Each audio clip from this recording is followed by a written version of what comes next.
Hola, hola, hola. Otra vez estamos acá en el Senado TV con artículo 16, que como siempre decimos es la Constitución la amamos toda, pero el artículo 16 es nuestro preferido porque es justamente el que habla de la igualdad. Y nuestro programa se trata de eso, de hablar de la igualdad, de hablar de la mayor inclusión. Hoy tenemos un programa donde vamos a hablar muy fuertemente de este tema. Ya vamos a ver de qué se trata el programa. Estamos como siempre en el salón que también tanto amamos y que tanto amás, Alex, que es el Salón Eva Perón, acá en el Senado de la Nación.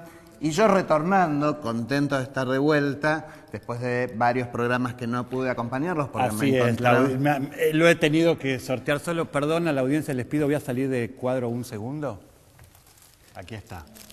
Bienvenido a casa. ¡Ay, qué bárbaro!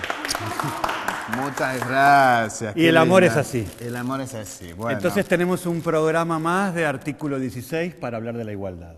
Una igualdad que en Argentina la venimos discutiendo, la venimos construyendo desde la historia que nos va relatando estos acontecimientos previos y durante mayo de 1810, cómo se gesta la patria, y una igualdad que nos encuentra a todos y a todas discutiéndola. A quienes pensamos de una manera y a quienes pensamos distinto también. De hecho, en el Cabildo de Mayo de 1810, ¿quiénes discutían?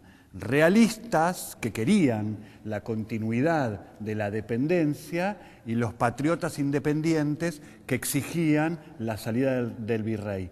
En ese proceso de debate, donde siempre hubo personas que nacieron en nuestro país y que sin embargo se opusieron a la igualdad, se opusieron a la independencia y que eran vecinos, siempre aquellos que discutieron en aquel cabildo y en las jornadas previas, eran vecinos, con afecto de vecinos, con conocimiento y sin embargo con ideas muy distintas de nación. Y con la discapacidad, que es una cuestión que nosotros hemos abordado en este programa a lo largo de distintos y distintas entrevistados y entrevistadas, pasa lo mismo. La construcción de la igualdad. Recordemos aquel momento cuando, me acuerdo yo cuando Cámpora, porque lo vi en la tele, no porque lo viví, cuando Cámpora asume y en aquella Plaza de Mayo había una bandera del Frente de Lisiados Peronistas. Tal cual. Hay momentos... Yo también lo vi, era chiquitito. Vos eras chiquitito. Pero después lo vimos en documentales. Sí, claro. Quiero decir que hay momentos en la historia en donde los últimos de la fila construyen su concepto de ciudadanía plena, el propio, y reconocen de que los derechos no se otorgan, los derechos no se conquistan, los derechos los tenemos y lo que buscamos es que el Estado los reconozca.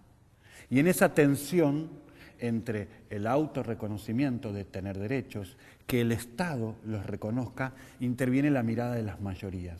Cuando las mayorías van deconstruyendo la desigualdad como un concepto naturalizado y al revés la interpelan, la igualdad tiene posibilidades. Entonces nos encanta escuchar tus aportes sobre cómo la igualdad a través de iniciativas parlamentarias, pequeños avances, van tratando de recomponer o en todo caso de componer, porque no es que era igualitario y lo perdimos, de componer un Estado más igualitario. ¿Qué avances tenés para comentarnos de Tengo esta avances, semana? pero ¿sabes lo que vamos a hacer? Nos vamos a cambiar de plano, mirá, porque yo tengo tu...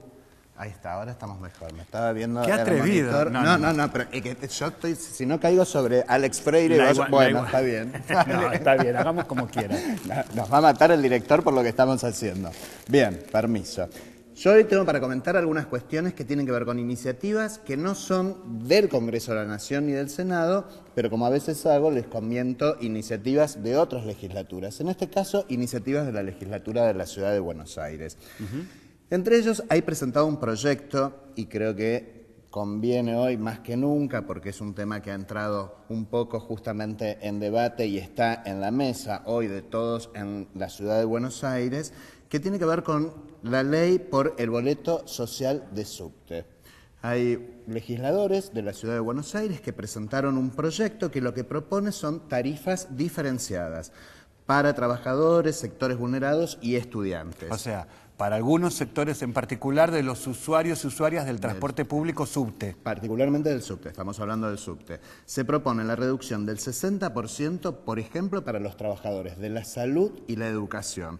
No importa si son o no residentes de la ciudad de Buenos Aires. Bueno, no importa, sino, depende, cuando se vote hay que ver. Estamos hablando, en el proyecto lo que plantea es que, digamos, que si trabajen en hospitales públicos o en escuelas o secundarios de la ciudad de Buenos Aires públicos y que tengan que utilizar el servicio de subte para llegar a su trabajo. En ese caso, digamos, se está planteando este 60%. Quiero decir que hay que ver cuando se debata, porque seguramente habrá posturas políticas que digan, sí importa, debe ser solo para los por supuesto, que residen en la ciudad de Buenos Aires, otros plantearán otras propuestas. Yo planteo el proyecto que por ahora es el que está presentado, digamos, obviamente esto tendrá las será parte del debate. Que tener en las comisiones y después finalmente en el recinto. También propone que este beneficio alcance a los estudiantes. En el caso de los estudiantes habla de la gratuidad, también hace la especificación de que no importa si son residentes o no de la ciudad de Buenos Aires, pero sí que utilizan el subte para llegar a escuelas públicas. En forma gratuita. En forma gratuita a la ciudad de Buenos Aires. También plantea lo mismo para jubilados y pensionados e inclusive aclara, porque en este momento lo que existe, no sé si te acordás, es un horario reducido, que va más o menos desde las 10 hasta las 16 horas para que los jubilados puedan usar el beneficio de esta tarifa diferencial o gratuita para utilizar el subte.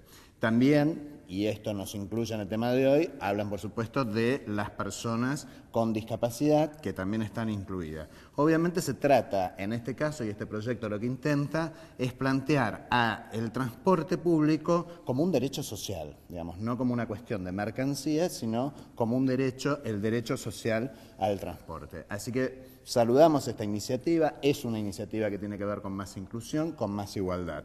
Por otro lado, y siguiendo con el tema de las tarifas, hay otro proyecto que se presentó también en la legislatura de la Ciudad de Buenos Aires, que lo que plantea es la baja de las tarifas en los espectáculos para los jubilados. Es decir, lo que plantea este proyecto acceso a la cultura, a los entretenimientos, a los espectáculos, cine, teatro, y lo que plantea es que los jubilados paguen el 50%. Para eso, además, más allá de las prácticas empresariales que son habituales, que muchas veces tienen descuentos. Obviamente, esto digamos lo fija y lo fija particularmente para que el Estado lo regule y no sea una iniciativa solo dependa de la voluntad del sector privado. Igual estamos hablando de los espectáculos y lugares de entretenimiento públicos de la ciudad de Buenos Aires. Okay. ¿Sí? Y lo que se propone es además que haya un cupo del 10% de las ubicaciones o de los lugares, digamos, que hay para ese espectáculo, digamos, ya reservado previamente para jubilados y pensionados. Digo que no lo hay y que no uno podría decir, ¿cuánto tardan en ponerse al día? Claro, es un proceso. Registrar al otro es un proceso. ¿Y qué otra iniciativa? Bueno, y además hay una otra iniciativa ya cortita y además para no estar robando tiempo, porque la verdad que vamos a tener un programa muy jugoso, bueno, como todos los programas que tenemos siempre acá en Artículo 16. Muy florido esta vez. Muy florido con mis flores, tal cual. Hay un proyecto que lo que propone es instituir en la ciudad de Buenos Aires a la tercera semana de cada año como semana de concientización para la promoción de las personas con síndrome de Down. La verdad que son 3 iniciativas que tienen mucho que ver con la inclusión, tiene que ver también con, digamos que, con temas que vamos a tratar hoy, están muy relacionados con algunos de los temas y esta inclusión que estas iniciativas proponen, digamos, son inclusiones que tocan muy de cerca el tema que tenemos hoy. Hoy, la verdad, Tenemos dos invitadas maravillosas, ya las va a presentar el tape correspondiente. Que le agradecemos al equipo de producción de Senado TV y de Artículo 16 por siempre preparar placas de presentación. Exactamente. Y la verdad que, nada, yo me siento muy contento de retomar nuevamente y de estar acá presente y que justo en este programa esté con nosotros una persona que queremos muchísimo, con la cual hemos compartido muchísimas épocas, tiempos, trabajos, militancia, pero eso la vamos a conocer y para eso, si te parece bien, nos vamos al tape de presentación. Nos vamos al tape. Chao, andate. Chao. Nos vamos al tape. Vamos a las invitadas. María José Lubertino es abogada, defensora de derechos humanos, docente universitaria y madre. Su carrera política siempre estuvo vinculada con la lucha por la igualdad. Fue presidenta del INADI, legisladora porteña e integra la campaña por el derecho al aborto legal, seguro y gratuito. Este año, María José Lubertino fue designada titular del Observatorio de Derechos de las Personas con Discapacidad. Pero muy bien, qué bueno. Gracias. Qué bueno, María José. Gracias a tenerte con ustedes. nosotros. La verdad que es Me una alegra. alegría enorme. La verdad que, como decía antes, hemos compartido muchas instancias de trabajo conjunto, de militancia, de pasión, de corazón. Y las que compartiremos. Todavía nos seguro. falta mucho por hacer, así que en eso estamos, ¿sí?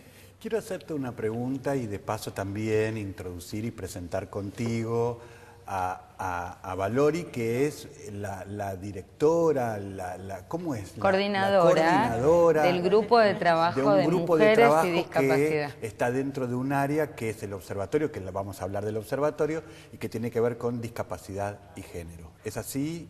Así es, Silvia Valori, sí. Bueno, estoy con el tema de género y discapacidad una vez más. Pero por eso es hace tiempo que venís con esto. Sí, desde el año 2004 que se formó en el Consejo Nacional de la Mujer un equipo de género y discapacidad que fue interinstitucional, interdisciplinario y que trabajamos también juntas con María José en una época que ya estaba en el INADI, haciendo una concientización a las empresas sobre la discriminación que soportan las personas con discapacidad, especialmente las mujeres con discapacidad, para acceder a los puestos de trabajo.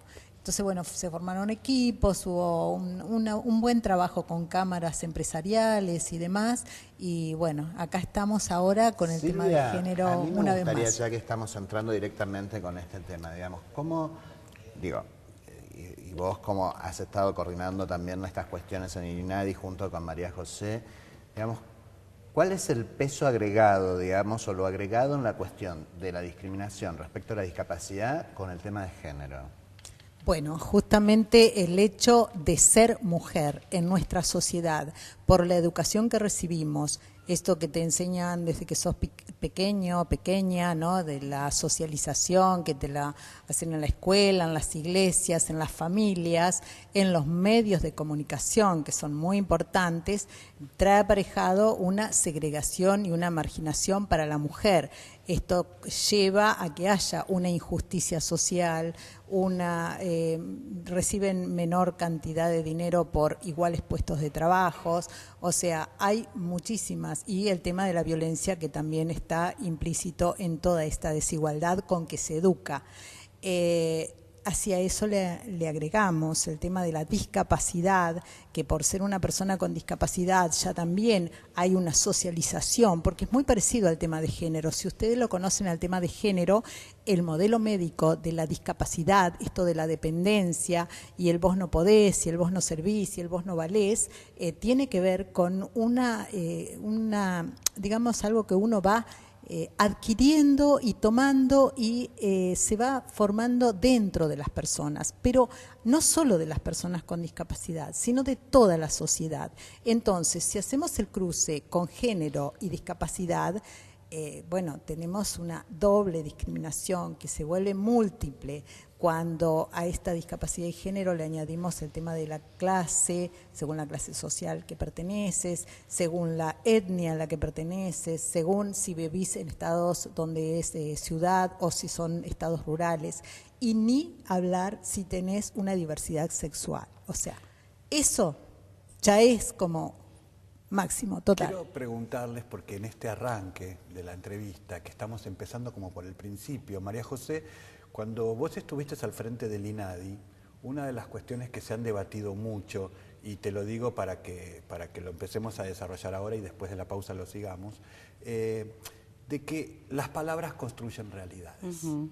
Entonces, incluso la palabra discapacidad ha sido fuertemente debatida a lo largo de la historia, todavía recién a hoy comienzan a ponerse algunos consensos en función de algunas definiciones, y las personas con discapacidad, el movimiento, las organizaciones, si es que hay un movimiento de personas con discapacidad, también se dan a ese debate, si son personas con habilidades diferentes, si son personas con discapacidad, si son discapacitadas o personas con... Digo, hay mucho, y vos quiero que nos cuentes un poco, ilustrarnos cómo fue ese debate. Esa etapa pasó varios momentos y vos recordarás que, digamos, lo que queda claro es que se erradicó del léxico la palabra discapacitado o discapacitada. ¿De cuál léxico? Vamos a ir a la pausa y queremos que nos cuentes. Bueno, ¿Del dale. léxico de quién? Porque vos hoy incluso atravesás reuniones con funcionarios, con organizaciones, con representantes, referentes y comunicadores de los medios. Después de la pausa, quiero que nos digas para quién cambió, cuánto nos cuesta, porque ese es el desafío. Después de la pausa hablamos de lo cultural, detrás de la política.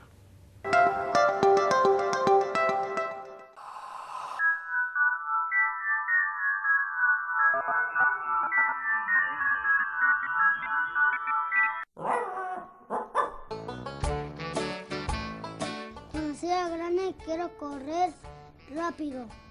Me gustaría ser señor cuando sea grande. Policía de Misiones. Futbolista. Me gustaría ser con mi mamá. Doctora de Cachorro. Quiero ser doctora o policía, cualquiera de los dos puedo ser. Me llamo Alma y cuando sea grande me gustaría vender ropa. Quiero ser grande, quiero ser como Medo.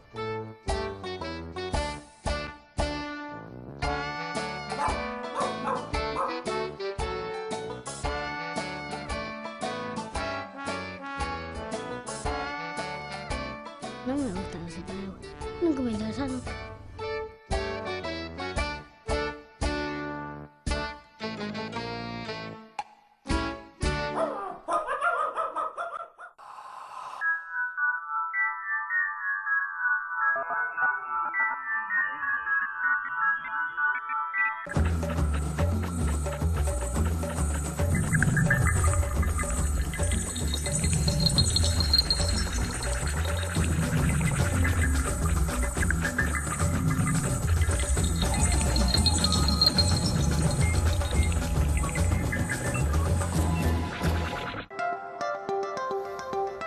Y acá estamos, seguimos con María José y con Silvia, hablando de una pregunta que quedó pendiente respecto de las personas con discapacidad, pero específicamente María José ya había introducido la idea de la identidad, que es discapacitado o no, ¿de qué estamos hablando? Claro, lo que te decía es que obviamente las palabras también construyen o deconstruyen. Y de lo que se trata, y sobre todo la sanción de la Convención hoy lo pone de manifiesto, cuando estamos hablando de discapacidad, hablamos de una situación, no de la persona. Entonces, lo que se pretende señalar es que no hay una falla, anormalidad o falencia o un faltante en la persona. Por eso, en principio... Que no es una persona incompleta, por ejemplo. Se gira en torno, ustedes saben bien esto porque con tema de diversidad sexual es más que evidente todos los debates que ha habido. Entonces, la palabra discapacitado quedó erradicada, por lo menos del lenguaje de las propias personas con discapacidad. Esto es difícil porque depende del idioma, pero hay idiomas donde unable sigue siendo la palabra, de todas maneras. En inglés, la forma de referirse a las personas sigue siendo esta negativa o discapacitado, que le inhábil, falta algo, inhábil. Que le falta algo. Le falta ahora, inhábil. En la década del 90 hubo toda una versión progresista, tal vez puesta desde afuera de las propias personas con discapacidad, donde, por ejemplo, la Constitución de la Ciudad de Buenos Aires terminamos hablando de las personas con capacidades diferentes. Y después hubo un fuerte debate a nivel global del propio movimiento de las personas con discapacidad, donde ellos reivindicaron para sí la palabra de hablemos de las cosas por su nombre, y el uso jurídico es personas con discapacidad, como cuando uno dice personas viviendo con VIH. Bueno, eso fue lo que las propias personas adoptaron en la convención, y esa es la palabra hoy ¿La convención utilizada. de cuántos años tiene la convención? La convención es de 2006, pero en la Argentina en 2008, sí. O sea que hace Es muy la poco, porque en última- la historia son muy pocos años. Es la última de las convenciones de derechos humanos a nivel global, tanto es así que estamos esperando, el Senado ya la elevó con rango constitucional, pero es muy importante este año para que no se caiga que la Cámara de Diputados la trate, y es la media sanción que falta para que tenga rango constitucional como el resto de los tratados en materia de derechos humanos. Te quiero hacer una pregunta, les quiero hacer una pregunta, ya que ustedes trajeron la comparación con lo que ocurre alrededor de las palabras y la sexualidad, las orientaciones sexuales, las identidades sexuales. Hasta 1990, también hace muy poco, Sí, la Organización Mundial de la Salud decía que los homosexuales éramos enfermos. sí. No es que cuando lo quitó al ítem homosexualidad de la lista de enfermedades, no es que nos curamos ese día, nunca estuvimos enfermos. Y yo me pregunto cuántos países en el mundo, y en Argentina también, todavía hoy, aún después de matrimonio igualitario como ley, de identidad de género como ley, debe haber distritos, debe haber ordenanzas, debe haber administraciones, digamos, del orden de lo administrativo, que todavía hoy no dicen que el homosexual es un enfermo, pero la perspectiva de derechos no la tienen incorporada. Por ejemplo, todavía nos casamos y en muchos registros civiles, Sí. 4 años después de la ley, Sí. nos casamos doña tachado con don. Bueno, en el boletín de los chicos todavía no logramos que diga padre barra madre. Y eso es lo para que quiero firmar, decir, o que sea, lo desterramos desde un lenguaje. En el lenguaje jurídico lo hablamos así, pero en el lenguaje todavía de lo administrativo hay muchas barreras. Bueno, y debe vos de sabés pasar que- lo mismo aquí. Mira, yo siempre digo que las leyes no hacen a las prácticas, ni al lenguaje, ni a lo cultural, pero que son un paso importantísimo. Entonces, hoy una persona con una identidad de género diferente tiene derechos, no solamente porque tiene documento, porque se puede casar, porque puede adoptar, porque puede tener hijos, ¿Diferente a etcétera, qué? etcétera, con identidad de género diversa a la heteronormatividad, para decirlo de alguna manera, pero lo que sí ocurre es que en la práctica cotidiana todavía en el hospital, en la escuela, hay mucho camino por recorrer. Y Bueno, lo quiero marcar, porque cuando con- hablamos de discapacidad, Sí, con las yo quiero personas con hacerme discapacidad. cargo de que a pesar de todo lo ganado en materia de diversidad, las costumbres, los hábitos, lo cultural es y sigue siendo la barrera. Y lo quiero preguntar entonces en por eso, discapacidad. lo que digo es esto, el Observatorio de Derechos de las Personas con Discapacidad, que se crea en el año 2011, surge de alguna manera como mandato de la Convención de que no se tratara solamente de cambiar las leyes, sino de monitorear el avance de esos derechos. Eso hace el observatorio. Eso hace el observatorio, es un observatorio nacional que tiene 10 grupos de trabajo, trabaja sobre educación inclusiva, cupo laboral y acceso al trabajo digno, salud y pulseada con obras sociales prepagas, acceso a la salud pública, todos los temas que tienen que ver con accesibilidad, no solo física, sino también comunicacional, etcétera, etcétera. Y la idea central en esta etapa es que se creen observatorios a nivel local y en cada una de las provincias. Estás porque repitiendo una estrategia que conoces. Obviamente. Que la implementaste si funcionó. Obviamente, porque la estrategia básica es, en primer lugar, el empoderamiento de las propias personas con discapacidad. Este es un colectivo muy postergado. De hecho, cuando escribimos al final del INADI nuestro libro Camino a la Igualdad, lo decíamos que había muchos avances, pero que había que poner el foco en aquellas cuestiones donde íbamos más lento. Entonces, si bien el Y eso Estado... significa que vamos muy lento, porque Vamos cuando muy decimos lento. que en algunas vamos más lento, Sí. significamos que en estas Sí. o en algunas en particular vamos muy lento. Vamos muy lento porque si bien está la convención, si bien están los derechos, si bien la Argentina amplió muchísimos derechos en materia de pensiones, jubilaciones, asistencia social, coberturas, lo cierto es que este es un grupo con determinadas situaciones de precariedad y vulnerabilidad que no ha cubierto las expectativas razonables. Y lo veníamos hablando ahora en el debate que tuvimos recién acá en el Senado, particularmente en el tema de género. Ahí yo quiero subrayar dos cuestiones que me parecen sustantivas.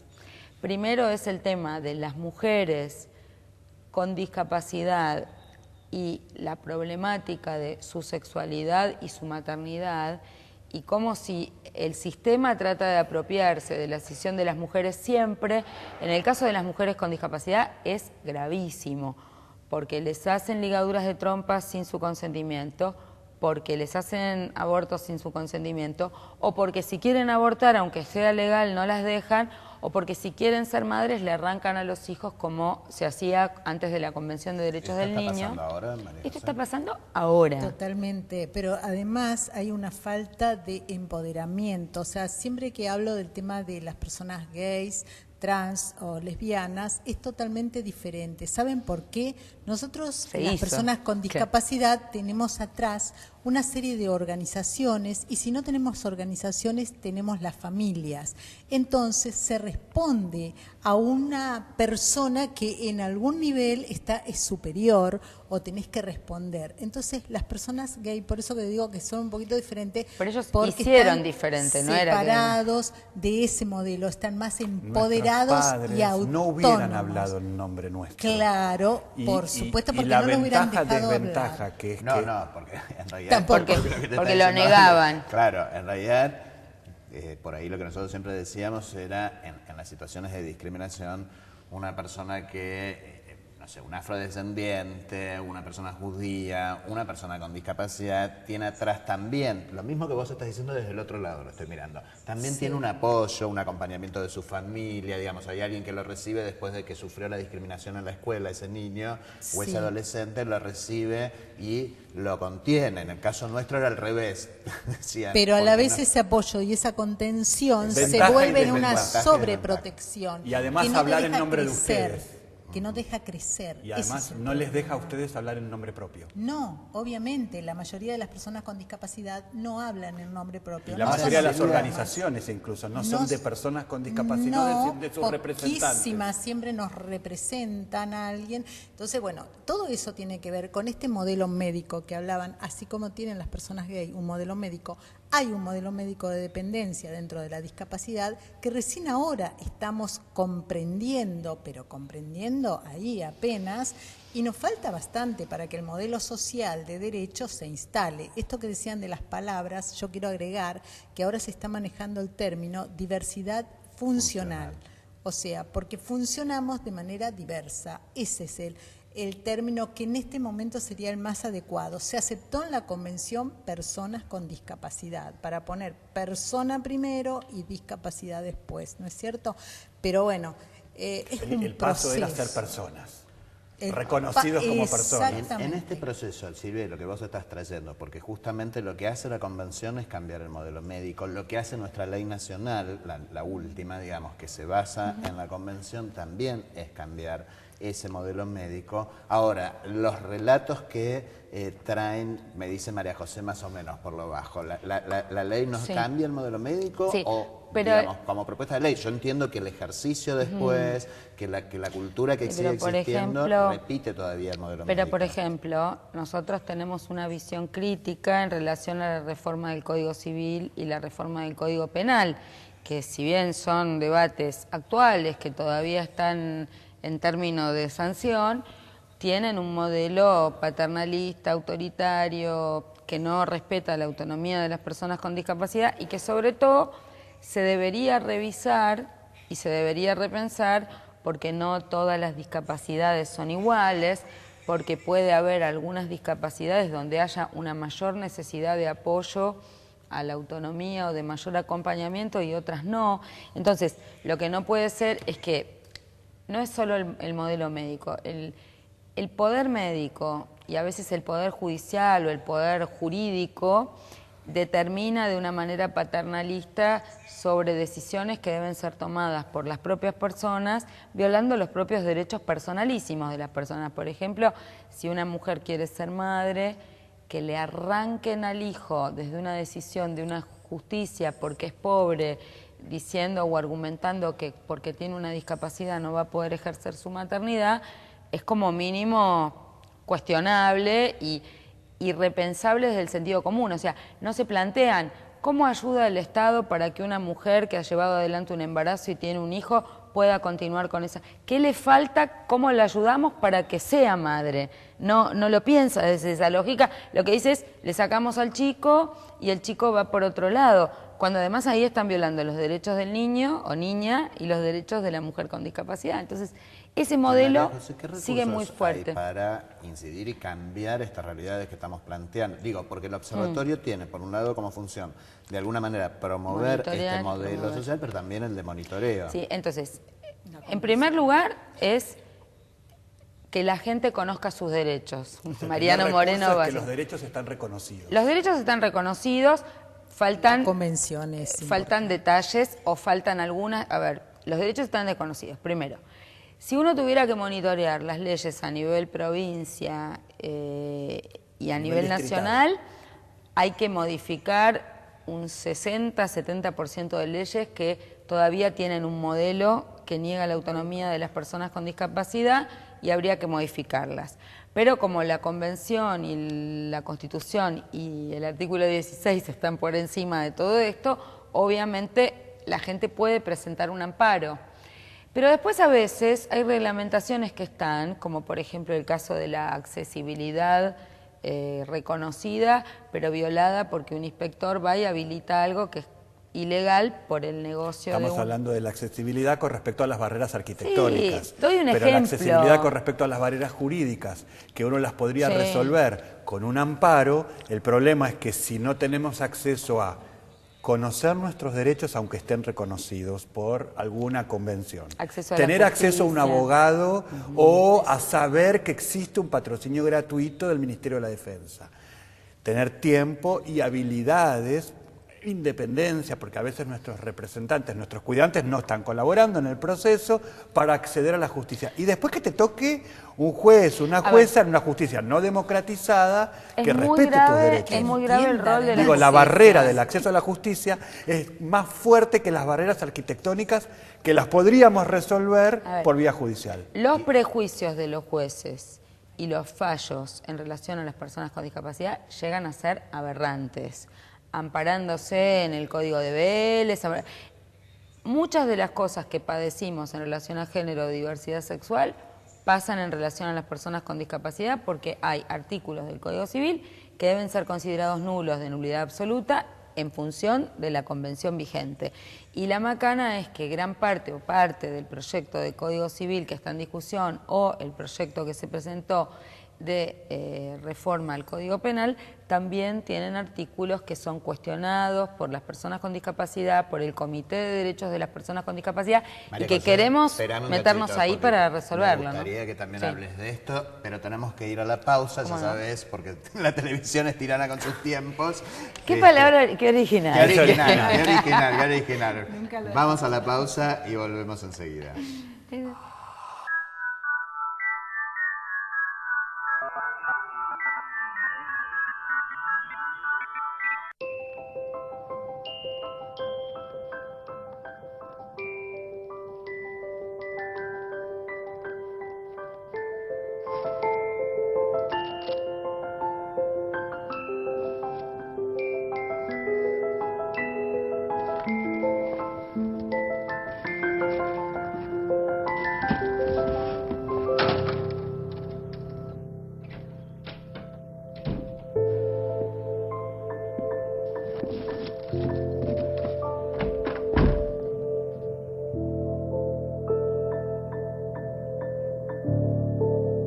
Hay niños que juegan a ser invisibles.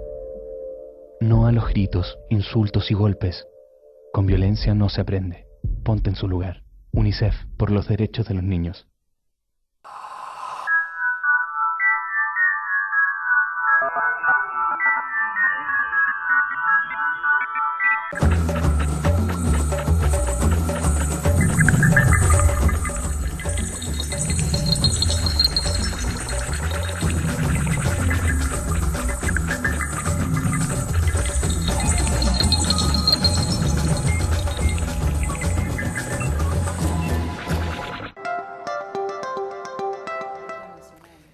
Estábamos hablando de cómo las palabras cambian realidades, cómo la sociedad y sus protagonistas generan leyes, pero a su vez no siempre las leyes cambian las realidades si la sociedad y sus protagonistas no hacen la incidencia permanente. Y hablamos con María José Lubertino, alguien que en sí misma es una herramienta, porque ya lo sabemos, cuando la pusieron al frente del INADI, el INADI pasó a ser un organismo que existía, pero pasó a ser reconocido. Todos empezamos a decir, te denuncio en el INADI. Y eso es un logro, instalar en la sociedad el concepto de que tenemos un derecho y que hay un organismo y que el organismo, cuál es el rol que cumple, eso es un cambio muy necesario. Y ahora, claro, la ponen al frente de otra papa difícil de resolver, que es que la sociedad incorpore una perspectiva, no solamente las personas que son habientes de derechohabientes, que somos todos y todas, pero en particular las personas con discapacidad o con diversidad funcional, sino también todos y todas, los funcionarios, los legisladores, en fin, revisar, un observatorio que revisa cómo funcionan las leyes, cómo funciona la democracia, y necesita, claro, de la participación social. Recién Silvia nos decía... Yo te quiero corregir algo. Las personas con diversidad funcional somos todos y todas. Bien, y esto de que todos reconozcamos que lo somos, que todos reconozcamos que somos todos y todas maravillosamente diferentes y diversos, y en ese sentido irrepetibles, por eso vos no sos como yo. No, quiero decir que el observatorio que se dedica a observar cómo la democracia se va dando como un proceso en el cual sus protagonistas necesitan democratizar. Silvia, estás a cargo de una parte del observatorio que es de género y diversidad funcional, o de género y discapacidad. Y dentro de género entendemos a hombres y a mujeres, a masculinos y a femeninas, a diversidad de masculinidades y de lo femenino. Y me pregunto, las personas con diversidad sexual o las personas heterosexuales también tienen sus barreras dentro de la discapacidad y tienen que ver con el género. Contanos, ¿cómo es este área? Sí, absolutamente. Tienen muchísimas más barreras que si no tenés discapacidad. O sea, la diversidad, primero hay que pensar que recién hace muy poco que tenemos el concepto de género un poquito tomado algunas personas que trabajamos el tema de género dentro de todo el concepto general, ¿no? Recién lo tenemos. Imagínense que a esto le agregamos discapacidad y a esto le agregamos dentro de la discapacidad diversidad sexual.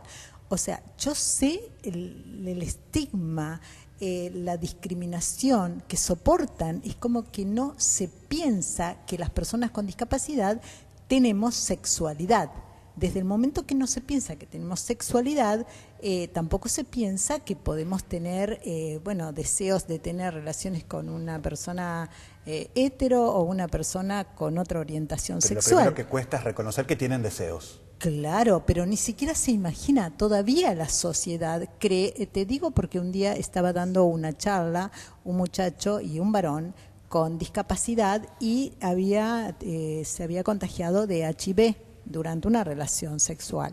Entonces, la gente que lo estaba escuchando decía, ¿cómo? ¿Y de qué manera te contagiaste? O sea, ni suponían que mediante una relación sexual era como algo impensable, y varón. Menos que menos vamos a hablar de una mujer. Las mujeres con discapacidad se cree que no tenemos sexo. O sea, hay una ignorancia tan grande con todo el tema sexualidad. ¿Tienen sexo? Por supuesto, somos seres sexuados, deseantes, deseados, como todos y todas y todes, como me dijeron el otro día. Personas. María José, quiero acotar algo de esto de tienen sexo. Primero, no solamente tienen sexo, sino que también estuvimos hablando del tema de las sexualidades, los mitos, de los acosos que a veces reciben las personas con discapacidad, o en particular las mujeres con discapacidad, o a veces las preferencias sexuales que toman como objeto a las mujeres con discapacidad. Y este tipo de cosas que a veces alguna mujer las siente o las vive en soledad, está bueno que haya un espacio donde las puedan conversar, porque eso puede ser un gusto y una diversión, cuando hay una interacción entre dos personas, como en todas las relaciones consentidas, y eso también puede ser una situación agravada de acoso de una persona que además está en una condición de vulnerabilidad mayor que otras, que es una forma de violencia incrementada. Incrementada, sí. Igual mucho se ha hablado sobre este tema, yo les voy a ampliar un poquito porque si bien mucho se habla por la internet, no se habla así en programas de televisión. Hay que ver quiénes tienen acceso a la internet también. Por eso. Entonces, María José hace referencia a las personas denominadas devotí o devoté. En realidad tienen que ver con que se enamoran de la silla de ruedas o de que sos amputado o tenés una amputación y eso les causa una exacerbación de la libido. Pero no es porque se venía trabajando como que era una parafilia o que era una enfermedad, entre comillas, otra vez volvemos a la enfermedad, una anomalía, y en realidad esto tiene que ver con que estas personas, vieron como a uno le puede gustar, no sé, el que le gustan las mujeres, una mujer que tiene la cola grande, los pechos grandes, bueno, le gusta ese tipo de personas, no lo pueden explicar por qué, y no es una parafilia, no es una anormalidad, no es una enfermedad, no es una locura. Está bien que les guste, pero hay otras personas que se han reunido en clubes y que lo ven ya como un fetichismo. Entonces ahí sí pasa ya a que una persona con discapacidad tiene que tener cuidado de llegar a relacionarse, porque cuidado en el sentido de que no te enamores de ese señor o de esa señora, porque también se da con varones. Los varones también pueden ser objeto de mujeres de Los botella. varones con diversidad funcional también tienen sexualidad y también tienen gente que se enamore de ellos con diversidad. No puedo creer. Y vos como Todos con y diversidad todas. funcional también tenés, Claro, ¿no? todos y todas todos somos. y todas, por eso digo, o sea, no olvidemos eso, porque en realidad creo que el concepto de diversidad funcional lo que viene a traer, digamos, sobre la mesa es en esta cuestión del todos y todas, digamos, ¿no? Que todos y todas tenemos diversidad funcional y que entonces las barreras arquitectónicas, por hablar de algunas, digamos, las que tenemos, pueden ser barreras para la persona que está en una silla de rueda, como puede ser una barrera para La barrera una... es para la persona, pero también es el resto en relación a la persona. La barrera es para Lo que ocurre es que, por ejemplo, dos lados. pensando en las personas sordas, las personas ciegas, las personas con cada una de sus particularidades. Entrevistamos aquí en Artículo 16 a Silvana Weinberg de la organización Canales, que nos contaba de un proyecto que ellos y ellas tienen, acerca de cuentos infantiles en lengua de señas. Sí. Entonces pensemos, 1 millón de personas en Argentina son sordos, pasan inadvertidos. Es la primera vez que hay cuentos para niños en lengua de señas. Eso quiero decir. Los niños sordos, nadie les contó cuentos. Exacto. Y Ni esa... en lengua de señas ni en nada. Eso me lo contó, yo estudié lengua de señas ahora, después de tocarme esta tarea, dije, bueno, lo primero que fui a hacer, puse lengua de señas. Y la profesora mía de lengua de señas, además de contar muchas de las peripecias y de las dificultades de un niño o una niña, porque yo diría que si bien hay muchas barreras para todos, creo que la situación de la comunidad sorda es una de las más graves, porque todos creemos y queremos que haya educación inclusiva y que los niños y las niñas con discapacidad estén en la escuela ordinaria, pero hay otras situaciones en las cuales hay que respetar el derrotero y la posibilidad de o no no de aislar a un adaptarse. niño en una escuela donde si no saben todos lenguas de señas, el niño lo mandas aislado. Entonces, pero quiero decir, faltan cuentos. Muy terrible. Faltan cuentos infantiles en lengua de señas. Hicimos un capítulo entero de Artículo 16 porque da para hablar horas, pero lo quiero marcar. Las personas que no conocen la lectura en braille. Sí. Entonces, ¿cómo llegamos a la educación sexual a adolescentes y a niños y a niñas que no hay materiales, si no hay cuentos en lengua de señas? Imaginemos que hay muy pocos materiales en lengua de señas, en braille. Sí, pero me refiero a, por ejemplo, entrevistamos también aquí a Amalia Ferreira, que es la directora de Accesibilidad Electoral. Recordemos que la última reforma electoral permite el acceso al derecho al voto a personas que no lo tenían. Entonces digo, ¿cuántas cosas faltan? Las implicancias de la convención y las implicancias de la democratización de un sistema que abarca lo judicial, abarca lo educativo, abarca los materiales necesarios para que una persona en género, desde el género, pueda desarrollarse con herramientas. En lo educativo estuve saliendo durante 3 años con el equipo del Ministerio de Educación para educar sobre ESI, Educación Sexual Integral, a docentes y directivos de todos los niveles y de todas las modalidades, ¿no? En realidad no hay material por ahí en braille, pero sí hay material en audio. Entonces los chicos y chicas ciegas se pueden educar perfectamente con el audio. Y las chicas y chicos sordos también usan el tema del lenguaje de señas. O sea, hay formas de transmitir y se está transmitiendo. Igual lo que yo digo es, en términos generales, estamos en una transición también generacional. Por eso nuestro primer objetivo... Por eso te pusieron al frente del observatorio, sí, Lubertino. No, transiciones, porque yo entiendo a todas las diversas generaciones. ¿Por qué es la transición generacional? Porque hay también nuevas tecnologías, entonces seguro que la mayoría de los ciegos de las generaciones anteriores estaban todo el tiempo con el braille. Pero el mismo impacto que nosotros vemos en los niños, los adolescentes, videntes, no videntes, oyentes, no oyentes, y la tecnología, que están todo el día con internet o con no sé qué, también eso ocurre con los chicos y las chicas con algún tipo de diversidad funcional. Sí, entonces, el braille era un evento anterior, no está descartado y convive, pero están los tiflolibros, los que están mucho más José, escuchando. Tenemos poquito tiempo, como están diciendo que ya nos tenemos que ir despidiendo, pero la verdad que hemos muy rico y hemos hablado un montón de cosas, pero también hemos hablado, digamos, de cómo hemos avanzado en muchas leyes, en muchas normativas, en algunas políticas públicas, pero también, digamos, nos encontramos y han hecho, y vos, María José, hiciste una descripción muy cruda de situaciones concretas que se vienen dando y que se siguen dando aún hoy en día. Estamos en Senado TV. Y me gustaría que digas, bueno, ¿qué cuestiones en cuanto a políticas públicas y esto que por ahí venías mencionando de artículos del Código Civil y de parlamentarios son necesarias? Primero, porque muchos senadores y senadoras escuchan esto. Yo los veo a ellos también en el programa, en los programas del Senado TV y muy agradecidos de estar aquí. Entonces, en primer lugar, de lo que necesitamos de los senadores, de las senadoras y de todos los que nos estén viendo a lo largo y delante del país.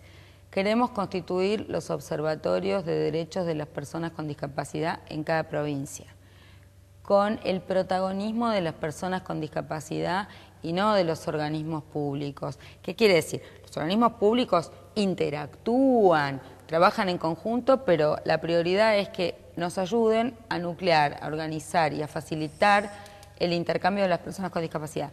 Todos los viernes estamos online gracias al Ministerio de Planificación a través de los NACs, de los núcleos de conocimiento, y hacemos videoconferencias de divulgación de los derechos de las personas con discapacidad. ¿Cómo se accede a eso? Eso, en internet entran al Facebook del Observatorio de Derechos de las Personas con Discapacidad de la Nación y se anuncia en el Facebook a qué hora, o sea, siempre se pone el link para poder entrar. Sí, link para entrar y cada semana es un tema distinto de difusión. ¿Cómo es el Facebook? ¿Nos lo repetís? Facebook, Observatorio de Derechos de las Personas con Discapacidad de la Nación. Contanos qué más se puede hacer desde el Parlamento. Ese es punto uno. En el Parlamento nosotros queremos que se sancione la ley de lengua de señas argentina, tal como la comunidad sorda lo está pidiendo. Nosotros necesitamos también muy fuertemente que para el debate de la reforma del Código Civil y del Código Penal se tenga en cuenta... ¿Se elaboró algún paquete de aportes? Sí. Y las personas con discapacidad participaron en las audiencias públicas que se hicieron a lo largo y ancho del país. En el caso de la reforma del Código Penal hay un documento del CELS que sintetiza las críticas y que es importante que lo tengan en cuenta. Y fundamentalmente yo te diría que lo más importante es educación inclusiva, que no haya ni un solo chico sin vacante en las escuelas, que se cumpla el cupo de las personas con discapacidad y que se sancionen leyes de cupo laboral en las provincias donde no hay. Necesitamos una ley para que haya cupo en las empresas privadas. Sector privado. Y una cosa que para mí es muy importante es la reforma del Poder Judicial. Esto, que lo llamemos democratización de la justicia o como lo llamemos, lo que resuelve la justicia en relación a las personas con discapacidad está contrario al sentido común, no solo contrario a los derechos, contrario al sentido común del respeto a una persona y a su dignidad. Estamos pensando ahora 2 seminarios importantes. El 20 de agosto tenemos un seminario con los gremios, con los sindicatos, que es una capacitación para incluir la discapacidad en los convenios colectivos de trabajo. Y el 2 de septiembre una capacitación para funcionarios judiciales y poderes judiciales sobre la inclusión de la discapacidad en las sentencias y los fallos para erradicar las aberraciones que se están sancionando, ¿no? Silvia, María José, les queremos agradecer muchísimo. Yo quería Fue agregar, no se puede. No, nos tenemos que ir porque nos van a sacar directamente del aire. Así que muchísimas gracias por haber estado y por haberse brindado de la manera que se brindaron. Bueno, la verdad, lo que decimos siempre, hemos hecho mucho, hemos avanzado mucho, pero acá claramente hay mucha deuda pendiente. Tenemos que avanzar y transformar por mayor inclusión, mayor igualdad. Gracias. Gracias. Gracias. Con agua, una bebida sana, sin alcohol. Hasta el jueves que viene.